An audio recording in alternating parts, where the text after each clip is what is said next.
ত্রিপুরা মধ্যশিক্ষা পর্ষদ পরিচালিত মাধ্যমিক ও উচ্চ মাধ্যমিক পরীক্ষার ফলাফল ঘোষণা শুক্রবার।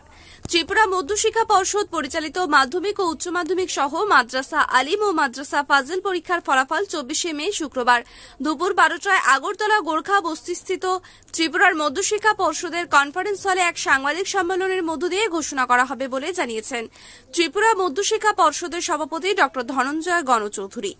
আনুষ্ঠানিকভাবে ফলাফল ঘোষণার পর ত্রিপুরা মধ্যশিক্ষা পর্ষদের নিজ ওয়েবসাইটে দেওয়া হবে ফলাফলের তালিকা। এবছর মাধ্যমিকে ছাত্রছাত্রীর সংখ্যা 33,732 জন। উচ্চ মাধ্যমিকে মোট পরীক্ষার্থী ছিল প্রায় 23,000। নির্বিঘ্নে নির্ধারিত সময়ে পরীক্ষা গ্রহণ প্রক্রিয়া শেষ হবার পর গত 24 এপ্রিল থেকে শুরু হয়েছিল মাধ্যমিক ও উচ্চ মাধ্যমিক পরীক্ষার উত্তরপত্র মূল্যায়নের কাজ। গত 9 মে উত্তরপত্র মূল্যের কাজ শেষ হয়। আগরতলা শহরে 2টি স্কুলে উচ্চ মাধ্যমিক পরীক্ষার এবং 4টি স্কুলে মাধ্যমিক পরীক্ষার উত্তরপত্র মূল্যায়ন হয়। এবছর 248 জন শিক্ষক শিক্ষিকা এই উত্তরপত্র মূল্যায়নের কাজে নিযুক্ত ছিলেন।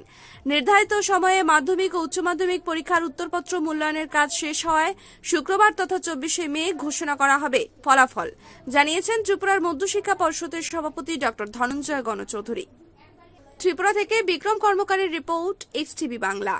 একটু বেশি, আর মাধ্যমিকে ছিল 33,000। বাচ্চাও তো আগে আমরা আগেকার সময়তে যেটা আমরা বলতাম কম্পার্টমেন্টাল পরীক্ষা, সেটা এক্ষুনি বলা হচ্ছে বছর বাঁচাও। তো একবার পরীক্ষা ফেল করলো, ইয়ারটা যেন আবার জীবন থেকে চলে না যায়, আর একটা পরীক্ষা দিয়ে যেন এই বছরটা বাঁচানো যায় আর কি। সেটা এই পরীক্ষার যখন ফল বেরিয়ে যাবে, তারপর কার ফল কেমন হয়, কে পাস করে কে ফেল করে, সে অবস্থা অনুযায়ী যারা আমাদের বোর্ড পরবর্তী সময়তে আমরা পরিষ্কার এটা নোটিফিকেশন দিয়ে দেব, যারা বছর বাঁচাও পরীক্ষা দিতে চায় কত দিনের মধ্যে ফর্ম ফিল আপ করতে হবে, কী কী করতে হবে, এটা আমাদের পরবর্তী পদক্ষেপ।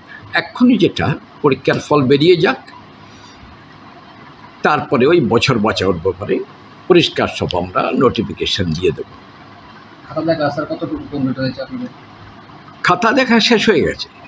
খাতা দেখা এই মাসের খাতা দেখার জন্য আমাদের এখানে শহরে আগরতলায় মাধ্যমিকের 4টে সেন্টারে খাতা দেখা হয়েছিল, আর দ্বাদশের জন্যে 2টো সেন্টারে দেখা হয়েছিল। সেটা এই মাসের 9